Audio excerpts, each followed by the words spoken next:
მოგესალმებით. ძალიან იშვიათი შემთხვევა ალბათ, რომ ქართული ღონისძიება გრაფიკით მიდის, ცოტა ადრეც ცოტა უსწრებს კიდევაც. ჩვენში ეს ძალიან ახალი რამ არის საერთოდ ბრენდინგი. და ქალაქის ბრენდინგზე და ვთქვათ, ღირსშესანიშნაობის და ადგილის ბრენდინგზე კი არა, კომერციული პროდუქტების და მომსახურების ბრენდინგზე გვაქვს ჯერჯერობით პრობლემა. თუმცა თუ ვინმე არის ესეთი ჩვენ ქალაქში, ვინც უშუალოდ ამ პროექტზე მუშაობდა, ლევან კობერიძეა, მის ასე ვთქვათ, პარტნიორთან ერთად, რომელიც იყო ბატონი ტომას გედი, შვედი სპეციალისტი, რომელმაც ერთ-ერთი მიმართულება შექმნა საერთოდ ბრენდინგში და ამიტომ ალბათ საინტერესო იქნება ლევანის მოსაზრებები ქალაქის ბრენდინგთან დაკავშირებით. მაგრამ სანამ ქალაქის ბრენდინგზე ვისაუბრებთ, ლევან, თვითონ ბრენდინგი რა არის, ეს ვთქვათ, ჯერ ძალიან მოკლედ. ყველას უღრმესი მადლობა, რომ გვითმობთ დროს და ლიკას პირველ რიგში მადლობა, რომ ამ ღონისძიებაზე მოხვდით, იმიტომ რომ როგორც ალექსმა თქვა, მართლა ძალიან საინტერესო არის, როდესაც ხელოვან ადამიანებთან და იმ ადამიანებთან ერთად, ვისაც კარგად ესმის ეს რა არის, კულტურა და ხელოვნება, მათთან ერთად გიწევს რაღაც აზრის გაზიარება და აი ამ სივრცეში დაუშვით მოგვეცა საშუალება, რომ რაღაც ჩვენი მოსაზრებების თქვათ. ერთმანეთს შევაქეთ, ხა მე შევაქებ ალექსის, რომ ბრენდინგის ერთ-ერთი ყველაზე ალბათ ადრეულ პერიოდში გამოჩენილი ბრენდინგის გარიჟრაზე ადამიანი, რომელსაც ძალიან ბევრი წარმატებული პროექტი აქვს გაკეთებული, მათ შორის იმ ქალაქის ბრენდინგზეც ერთად მუშაობდით გუნდში, ასე რომ ვფიქრობ, რომ კარგი იქნება თუ კი მსგავსი ტიპის შეხვედრები, რაც შეიძლება ბევრი იქნება, საერთოდ გვაკლია მე მგონი ადგილები, რაღაც პლატფორმები, სადაც ერთმანეთს აზრს გაუზიარებთ, თუნდაც თითქოს ისეთი არაურთიერთდაკავშირებული დისციპლინები, როგორიც ბრენდინგია და ისეთი თემა, როგორიც ხელოვნება. შესავალს გავაკეთებ, ვიტყვი, რომ რა არის ბრენდი და ბრენდინგი, მარტივად რო ვთქვა, ძალიან ბრენდი ეს არის აღქმა, უბრალოდ რაღაც აღქმა, რაც ყალიბდება ადამიანის გონებაში სხვადასხვა პროცესების ან სხვადასხვა ძალისხმევის ან ძალისხმევის გარეშე. რა არის ბრენდინგი? ბრენდინგი არის ამ აღქმის მართვის ხელოვნება. ჩვენ ვემსახურებით ალექსი და მე სწორედ ამას, რომ შევეცადოთ, რომ პროდუქტები, სერვისები გავხადოთ ბრენდები, ანუ ვისაც ეკუთვნის ეს ბრენდი მათთან ერთად მეტი ღირებულება იყოს მეტად საინტერესო, მეტად სასარგებლო, რაღაცა ფუნქციას ასრულებდეს ადამიანის ცხოვრებაში და იყოს განსხვავებული იმავდროულად. ძალიან მნიშვნელოვანია ბრენდინგში მათ შორის განსხვავებულობის მოძებნა. ეს არის მარტივი განმარტება, როდესაც ბრენდზე და ბრენდინგზე ვსაუბრობთ, აღქმა და აღქმის მართვა. ეხლა ეს როგორ იქმნება, ეს ცალკე თემაა და ტექნოლოგიებია. რაც შეეხება, როდესაც ჩვენ ვსაუბრობთ ქალაქზე, შესავლად რო ითქვას ესეთი რაღაც, რომ აი აეროპორტში ყველანი ყოფილვართ და ქალაქების დასახელებები ტაბლოზე, როდესაც უყურებთ, ხო, ჩვენი ბორდინგი და ჩასხდომა, როდესაც იწყდება და გვინდა რომ მოვძებნოთ ჩვენი რეისი, სხვადასხვა ქალაქები წერია და აი ხა გთხოვთ რომ თქვენს წარმოიდგინოთ, გაიხსენოთ იქ რო წერია ნიუ-იორკი, პარიზი, არ ვიცი, სტამბული, მადრიდი, თბილისი და ასე შემდეგ. თვითონ ქალაქზე უნებურად უკვე რაღაც აღქმა გიჩნდება, გახსოვთ ხო, რა ვიცი, პარიზზე რაღაც გახსენდებათ, ნიუ-იორკზე რაღაც, სტამბულზე რაღაც, აი თბილისზეც რაღაც გვახსენდება ალბათ, ხო, ყველას, ნუ გარდა ალბათ იმის რომ გვენატრება დაბრუნება შეიძლება ბევრს, მაგრამ რაღაც გვახსენდება. აი ქალაქის ბრენდი მით უფრო კარგია და მკაფიო, როდესაც აი ყოფ ადამიანებს ყველას მეტნაკლებად რაღაცა ახსენდებათ საინტერესო იმ ქალაქზე, ოღონდ ერთგვაროვნად და ძალიან კონკრეტული. აი თბილისს ყოველთვის უჭირს ხოლმე რა, როდესაც მუშაობდით, აი იმდენად მრავალფეროვანია, რომ რაღაც ერთი მეტაფორის მოძებნა, რომ თბილისი ეს არის, მაგალითად ძალიან ჭირს. მაგრამ ეს არის აღქმა, რომელიც ყალიბდება ისტორიის განმავლობაში, რომელიც ყალიბდება რაღაცა მოვლენების გამო და ამაზე ვიღაც უნდა ზრუნავდეს, ეს მნიშვნელოვანია. უნდა ზრუნავდეს, რომ კოორდინაცია მოახდინოს. აი მაგალითად ჩვენ როდესაც საუბრობთ დაუშვათ როგორ უნდა შეიქმნას ქალაქის ბრენდი, ეს არის ძალიან რთული და კომპლექსური პროცესი. იმიტომ რომ თვითონ ბრენდინგია ძალიან კომპლექსური პროცესი, ყველა სტეიქჰოლდერს უნდა აერთიანებდეს, როგორც ჩვენ ვეძახდით, მიზნობრივ ჯგუფებს, ხო? ანუ ტურისტებს, ინვესტორებს, ადგილობრივ მაცხოვრებლებს და აქ ძალიან მნიშვნელოვანია, რომ ყველასთვის გამაერთიანებელი რაღაც მოიძებნოს. ამიტომ არის ბრენდინგი საინტერესო, ვფიქრობთ, განსაკუთრებით იმ ეპოქაში, როდესაც მაგალითად დღესაც რაც ხდება საქართველოში, როდესაც აზრთა ისეთი სხვადასხვაობაა, რომ რა ვიცი, ვისაით მივექანებით ცოტა რთული ის არის, რა ვქნა. აი ბრენდ შეუძლია რაღაცაზე ერთად ვიზრუნოთ და ერთად გავაკეთოთ. რაღაც შევიმუშაოთ, ვიფიქროთ და ხელოვნება არის ამ ყველაფერში ალბათ ერთ-ერთი ძალიან მნიშვნელოვანი ფაქტორი შეიძლება რომ გახდეს. იმიტომ რომ ხელოვნება და კულტურა არის ესთეტიკის ფორმა, ხო, როგორ ურთიერთობს სამყაროსთან ესა თუ ის სუბიექტი ან ადამიანი.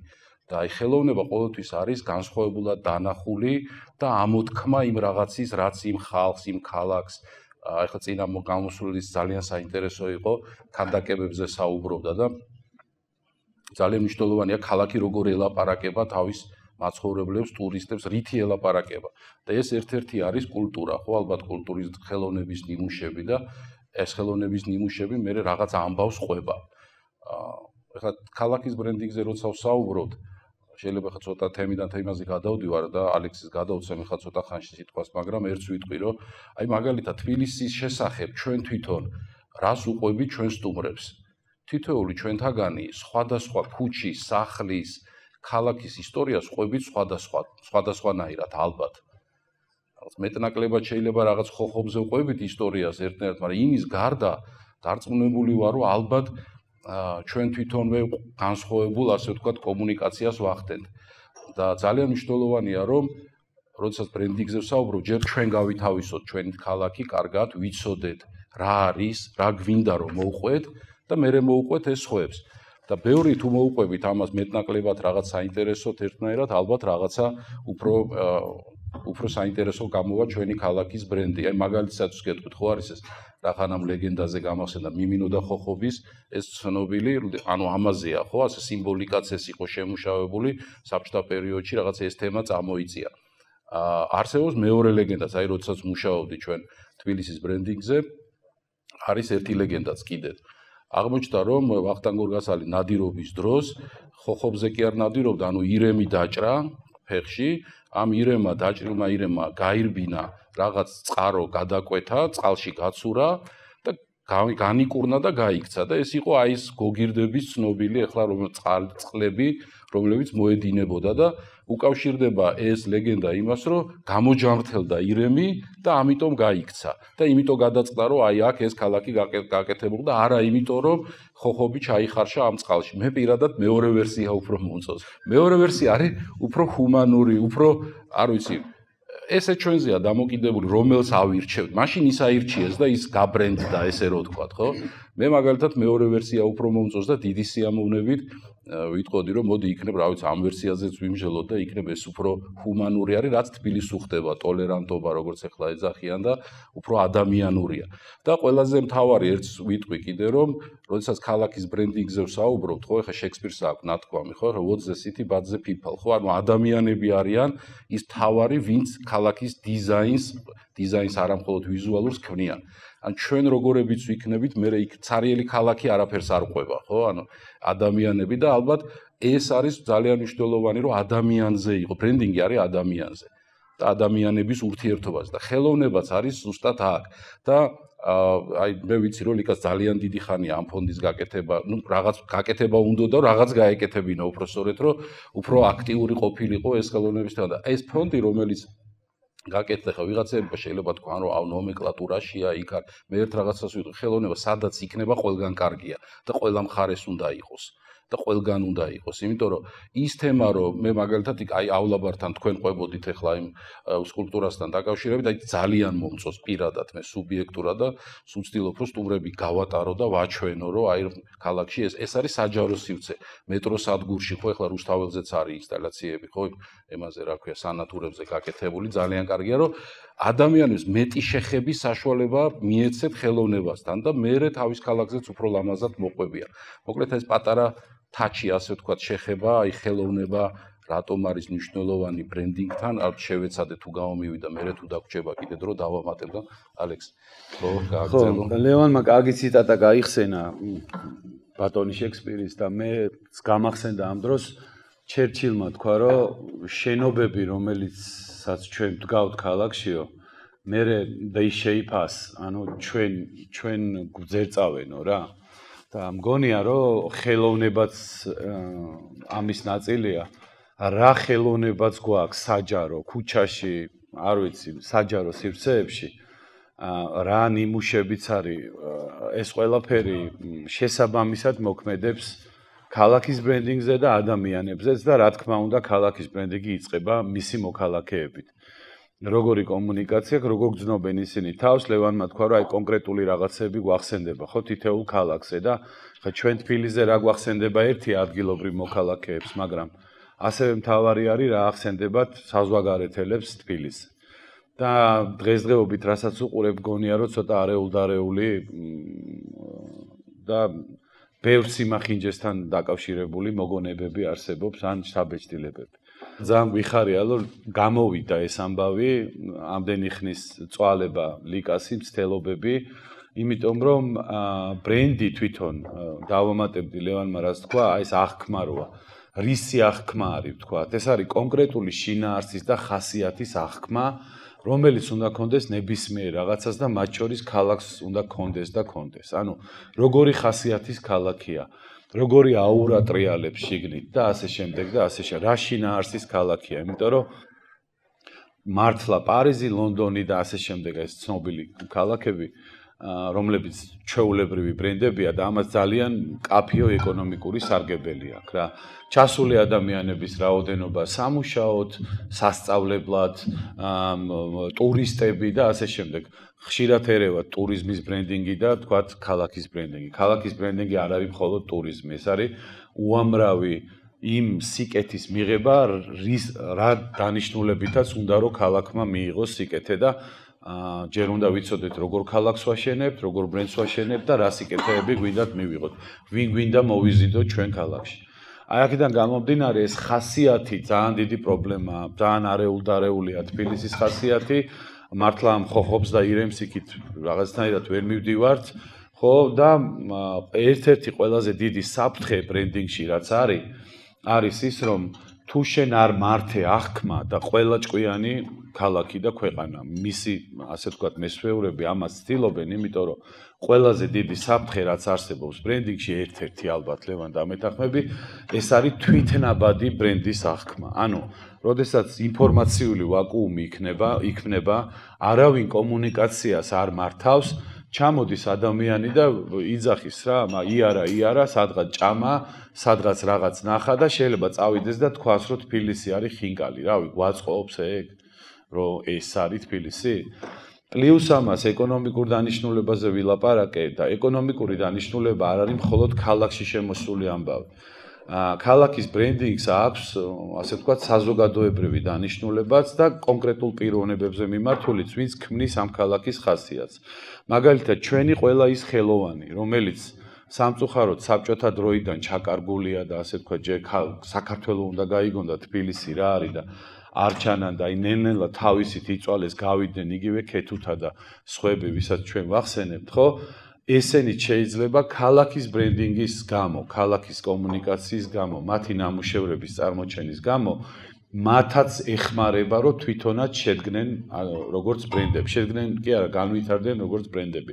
კიდევ წაემატოს ეს ყველაფერი. ამიტომ ძალიან კომპლექსური ამბავია და კონკრეტულად ხელოვნებას მართლა ამ ხასიათის ფორმირებაში ძალიან დიდი როლი აქვს. ჩვენ გვაქვს ხელოვნების ნიმუში შენობები, ჩვენ გვაქვს ხელოვნების ნიმუში ნაგებობები და აეხლა ეს ნიმუშები, რაც ძირითადად იყო აქამდე მოგროვილი მუზეუმებში და რაც არ იყო საერთოდ საქართველოში თუნდაც ქართველი ხელოვნების ნამუშევრები, აეხლა ნელ-ნელა გამოდის ქუჩაში და ეს პირველ რიგში ძალიან მნიშვნელოვანია ჩვენი როგორც მოქალაქეების რაღაც აზრის ფორმირებაზე გავლენა ხა ხელოვნებას რა გავლენა აქვს ადამიანზე, ამაზე არ ვილაპარაკებ ამ აუდიტორიაში, მაგრამ ძალიან მნიშვნელოვანი ამბავია და რა თქმა უნდა მე ეს ყველაფერი უკვე ჩამოსულ ადამიანს რას ელაპარაკება რა, იმიტომ რომ მარტო მოყოლა რომ რაღაცა ეს რა ქვია, ადამი და ევადან მოყოლებული კულტურა გვაქვს და ასე შემდეგ არ არის საკმარისი, ამას უნდა ხედავდნენ ადამიანები და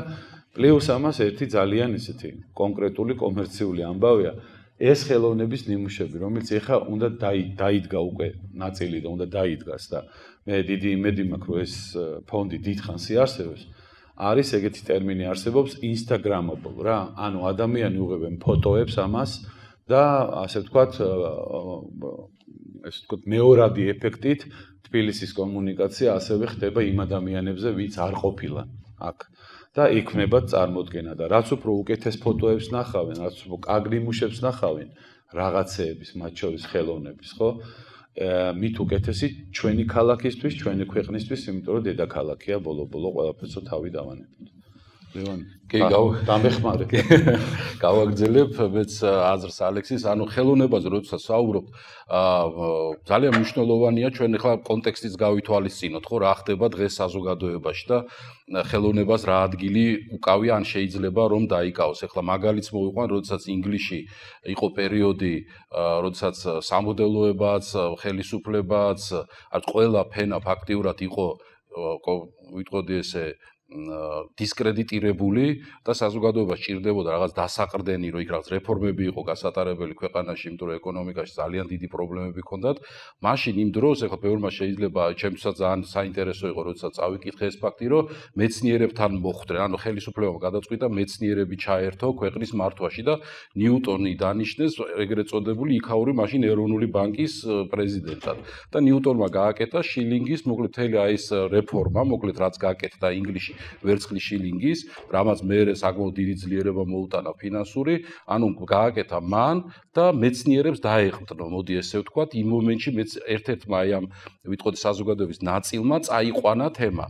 ჩვენთან მგონია, რომ ძალიან მნიშვნელოვანია, რომ კულტურის წონა გავითავისოთ ყველამ და ხელოვნების, იმიტომ რომ ხელოვნება არის ის, რასაც ხელისუფლებიდან ხელისუფლებამდე თაობიდან თაობამდე შეუძლია გადაიტანოს და იქცეს ქვეყნის, ასე ვთქვათ, მასტიმულირებელ და ენერგიის მიმცემ ძალად.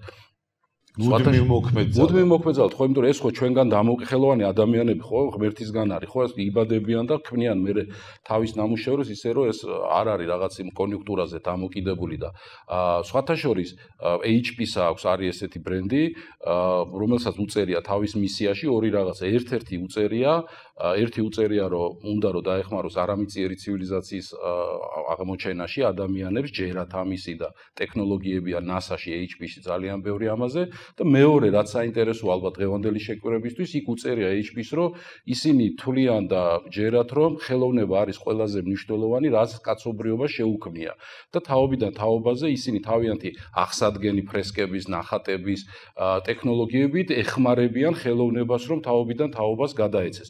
და ეს არის ძალიან მნიშვნელოვანი, იმიტომ რომ ჩვენ ვხედავთ, რომ ყოველთვის ჩვენი ქვეყნის რთულ პერიოდშიც ხელოვნება იყო ხოლმე ყოველთვის წინა პლანზე.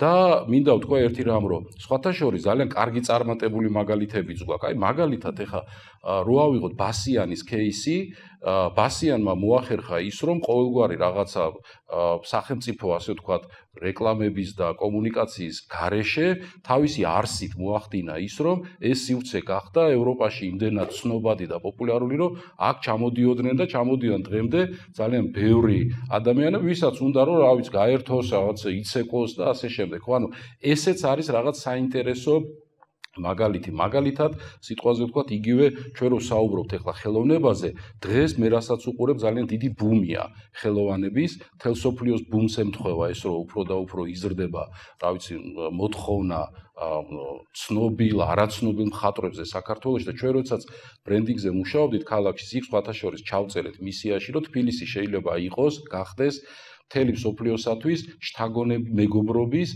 კეთილგანწყობის და იმავდროულად კრეატიულობის და შთაგონების ადგილი. ანუ ეხლა მნიშვნელოვანი არის რომ რაღაც კონცეფციაში მოექცეს ის რაც ჩვენ გვაქვს. მოექცეს კი არ დაპატარავდეს პირიქით. ყველამ ერთნაირად შევძლოთ რომ გავიტანოთ ქვეყნის და ქალაქის, მაგალითად თბილისი რო იყოს ის ადგილი, სადაც უამრავი ხელოვანი ადამიანები ჩამოვა, აქ შექმნის უამრავი ადგილია ესეთ, აი თბილისი იყო შთაგონების ადგილი, ამის ყველაფერი გვაქვს ჩვენ ისტორიაც, ხელოვნებიც თვითონ, ადგილის, ბუნებაც, კლიმატის და ყველაფერის და მეც მართლა ალექსის არ იყო, სულ არ მინდა რომ თბილისზე საუბრობდნენ, რომ იქ კარგი ხინკალი კარგია გვაქვს და მივესალმები, მაგრამ მაგალითად გახდეს ადგილი, სადაც მთელი სოფლიოდან ჩამოლე, შეიქმნა სპეციალური სივრცეები, იმუშავებენ თავიანთ ნამუშევრებს შექმნიან, არჯი დაწერენ რაღაცას და ასე შემდეგ. იმიტომ რომ ეს არის ძალიან მნიშვნელოვანი ქალაქის ბრენდინგისთვის. ეხლა ჩვენ პარიზზე როდესაც საუბრობთ, ეხლა როდენის პარიზი ესეთი გამონათქვამიც კი არსებობს, ხო? და როდესაც ჩადიხართ პარიზში, ალბათ ერთ-ერთი ყველაზე მნიშვნელოვანი კულტურის თვალსაზრისით, რაღაც როდენის ის მუზეუმი, რომელშიც ეხლა სასტუმრო არის და იყო და სადაც ის მუშაობდა და დაუტოვა თავის ნამუშევრები, ეს თავის მთელი ნამუშევრები მე მიმოფენილია ქალაქში, ხო, მუზეუმის გარდა, რატო? იმიტომ რომ იქ რაღაც ისტორიას ყვება მისი შემოქმედება. ჩვენ შეგვიძლია რომ ჩვენ ქალაქში რაღაც მსგავსი პრეცედენტები შევქმნათ, თუმცა ძალიან მნიშვნელოვანია რომ ეს ყველაფერი იყოს სწორად გაკეთებული. ამ სწორად გაკეთებაში ბრენდინგის მოკრძალებული როლი არის ნამდვილად. იმიტომ რომ ბრენდინგის დროს ყველანი ერთად ვხდებით და ვიწყებთ საუბარს. პოლიტიკოსებს აქვს თავიანთი ინტერესები, უნდათ რაღაც პოპულარობა არჩევნებში მოგება, ხელოვანებს უნდა თავისუფალი სივრცე სადაც შექმნიან, მოსახლეობას უნდა კარგი გარემო, საინტერესო, სასიამოვნო, დასუფთავებული და ლამაზი შემოქმედებით. ხო, ეხლა ფლორენციაში რო დაიბადება ბავშვი, მშენობებში რო იზრდება გარშემო და ეხლა სადღაც ისეთ სამწუხაროდ არც თუ ისე ესთეტურად გამართულ ჩვენს უბნებში, ხო? სხვადასხვაა, ხო? იმიტომ რომ თქვენ ხო კარგად გესმით ხელოვანი ის ესთეტიკა სხვა რაღაცაა, ხო? ანუ ლამაზი რაც არის, ყველასთვის ლამაზია, ხო? იმიტომ რომ კი შეიძლება რაღაც მოწონდეს, არ მოწონდეს, მაგრამ ეს ესთეტიკა არის მნიშვნელოვანი. და აი ბრენდს და ბრენდინგ შეუძლია, რომ ამაზე შევთანხმდეთ.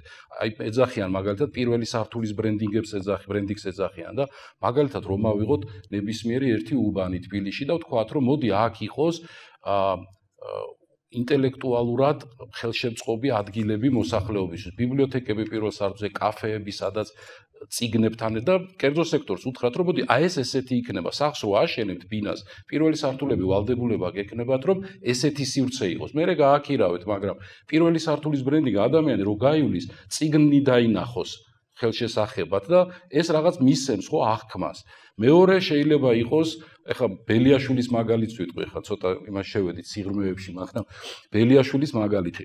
ხედავთ რომ აქ წავიდა ეს რესტორნები ჩამწკრივდა. ნუ რავი, ესე მოხდა, მტკვრისპირას, რა თქმა უნდა, ისტორიულად საქართველოში მაშინ ორთაჭალაში იყო, ეხლა აქეთ გადმოვიდა. კარგი არის ეს რესტორნები, იყოს ეს რესტორნები.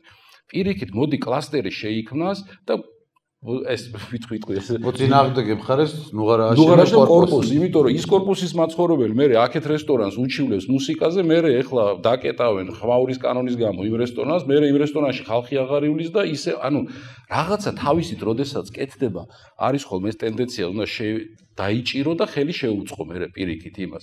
და ეს არის სტრატეგიული აზროვნების შედეგი ბრენდინგის, ხო, რომ აი, მოდი აი აქ ეს იყოს, მოდი. ოღონდ რა თქმა უნდა შეუთანხმო კი მოსახლეობასაც. მაგრამ ძალიან მნიშვნელოვანია რომ ესეთი აი ბრენდინგ შეუძლია რომ ეს ხელოვნებაც მათ შორის გახადოს ეკონომიკის აქტივი. ძალიან აი ალექსმა თქვა და აბსოლუტურად ვეთანხმებ, დღეს ბრენდინგი განიხილება ქალაქებისთვის ეკონომიკური გაძლიერების და შემოსავლის ძალიან მნიშვნელოვან წყაროდ, რაც მე ისევ ხალხს უნდა მოხმარდეს. და საქართველოში, როდესაც გვაქვს ესეთი მართლა ტრადიცია, ესეთი ხელოვანები, რა ვიცი, ეხლა ნინო მორბედაძე, რა ვიცი, ერთ-ერთი ყველაზე წარმატებული ალბათ ამომავალი ვარსკვლავია, რომელიც ვერაფაღავა, რომელიც აი დღეს ვსაუბრობთ მასზე, არ ვიცი, ოცხელი, ისეთი, არ ვიცი, არტისტები ყავდა, ეხლა ფიროსმანებზე აღარ ჩავთ თქვენ ჩემზე კარგად იცით, რომ ეს ყველაფერი გვაქვს. უბრალოდ ამას ჭირდება ეხლა სწორი ხედვა, ჭირდება რაღაც გაერთიანება და ბრენდინგი ამისთვის არის კარგი. ორგანიზებული კომუნიკაცია და აქ ჩვენ ბრენდინგი რატომ მოგწონს ეხლა მეც და ალექს, ხო? რატომ გვიხარია მუშაობა ხოლმე, იმიტომ რომ იქ როდესაც კომპანია იქნება თუ ქალაქი იქნება, ვიწყებთ მუშაობას, ყველანი ვიწყებთ რაღაც საერთო იდეაზე საუბარს და მე ეს იდეა როგორ ემსახურებოდეს ისევ მოსახლეობას, ინვესტორს, ტურისტს და ასე შემდეგ. საქართველოში ჩვენ რო ვამბობთ, რომ გვინდა მეტი ინვესტორი, ბრენდინგი რაში შეიძლება დაეხმაროს. თუ საქართველო იქნება კულტურის ხელოვნების ხელოვნებით პოზიციონირებული, ეს ნიშნავს, რომ მეტი ემოციური თაჩი შეხება გვექნება ამ ადამიანებს, რომ ხელოვნება ემოციაა, ხო, ეს ემოციური ნაწილია, ხო? და სულ სხვა გზნობებზე თამაშობს. საქართველოში ძალიან ძნელია იპოვოთ დღეს ჩამოიყვანოთ რეალური ფინანსური ინვესტორი, რომელიც უყურებს მხოლოდ ციფრებს. მე ჩემი ძალიან თავდაჯერებით გეტყვით, რომ ესეთი ინვესტორები საქართველოში არ შემოდიან. სხვა ქვეყნები არსებობს გაცილებით უკეთესი პარამეტრებით ფინანსურით, მაგრამ აქ საქართველოში შეიძლება ჩამოვიდეს ინვესტორი, რომელიც მოიხიბლოს იმ კულტურით, ხელოვნებით, იმ თანამედროვე ხელოვნებით, იმ შემართებით, რომ ამ ქვეყანაში რაღაც შემოქმედებითი ხდება და სულ სხვა პლანზე გადავყო და ესეთი ინვესტორები შეგვიძლია მოვიზიდოთ. ეს არის ბრენდინგის ხიბლი. როცა ჩვენ ვამბობთ, რომ ტურისტს რა უთხრათ, ჩამოსულს, რატო ჩამოვიდეს აქ? ძალიან ცუდი ტენდენცია პირდაპირ მინდა გითხრათ. საქართველოს გადაიქცა ქვეყანად, სადაც არის ტენდენცია, რომ ეს ომის ტურისტს ვეძახი, მე ალბათ დამთავრდება ახლა ადრე თუ გვიან და ვინ უნდა ჩამოვიდეს? ჩვენ მე მგონია, რომ საკმაოდ დიდი პრობლემის წინაშე გადაიქცა ქვეყანად, რომელშიც და ქალაქაც ერთხელ უნდა ჩახვიდე. ნუ თბილისში ერთხელ ჩავიდეთ რა. და მე ხდება არც თუ ისე სერვისის თვალსაზრისით და სხვა კომპონენტების თვალსაზრისით კომფორტული გარემო. ჩვენ მას თვალი არ უნდა მოუხუჭოთ, უნდა ვილაპარაკოთ ამაზე. რაღაცა ეს უნდა გადაფაროს, ჯერ არ ვართ იქ, რომ პარიზში ხო ყველას ალბათ გვინდა ლონდონში კიდე ერთხელ ჩასვლა და რავი, რამდენჯერაც ყოველ კვირას რომ მითხრა, ახლა ჩავალთ ალბათ, ხო, უარს არ ვიტყვით, იმიტომ რომ კომფორტულია, კარგი. აქაც ესე უნდა იყოს. აი ბრენდინგს ეს შეუძლია, ოღონდ კულტურას და ხელოვნებას შეუძლია ბევრი რამ გადაფაროს. აი რაც გვაქვს ჯერჯერობით ხარვეზები, სანამ მივალთ იქამდე, გაიწეროს კარგი სტრატეგია ბრენდის და მანამდე კულტურა და ხელოვნება შემოეშვალოს. გადაფაროს და ძალიან გააძლიეროს, იმიტომ რომ კონკრეტულად ამ პროექტზე თუ ვილაპარაკებთ, ეს არის ვიზუალური სიგნალები, აი ხელშესახები, ხო, ხედავენ ადამიანები, რომელიც სამწუხაროდ მე და ლევანს კი გვაზარალებს, რომ ბრენდინგი ლოგოს გაკეთება და რაღაც ბრენდ ბუკის და რაღაცის, მაგრამ ძალიან მძლავრი სიგნალებია ამისთვის რა და ამიტომ აი ეს მიმოფანტული, როგორც ლევანმა თქვა, ყველგან იყოს ქალაქში ეს ხელოვნების ნიმუშები არის უმნიშვნელოვანესი, რომ ვიღაცამ რაღაცა კიდე დაინახოს რაღაცების მიღმა და კიდე მოუნდეს ჩამოსვლა. ეს ყველაფერი უნდა იყოს ორგანიზებული და სტრუქტურიზებული, რომ საით მივდივართ. რომ ყველაფერს არ მოვედოთ, იმიტომ რომ ყველაფერს ვერ გავაკეთებთ რა, ერთდროულად რა. მაგრამ რაც არ უნდა გავაკეთოთ, ხო, ალბათ ეს ჩემი ბოლო ის იქნება. ხელოვნების, ხელშესახები, ნიმუშების, აი ესე რომ ჩაუვლიან ფოტოს გადაუღებენ, დადგებიან, დაათვალიერებენ. ძალა ყოველთვის უმნიშვნელოვანეს იქნება, რაც არ უნდა იყოს სტრატეგია. ეს არის ძლავრი ვიზუალური სიგნალი, რომელიც იწვევს ემოციას ადამიანში და თუ ბრენდი ვერ იწვევს ემოციას, ის არის მაშინ პროდუქტი და უბრალოდ ქალაქი და უბრალოდ რაღაცა.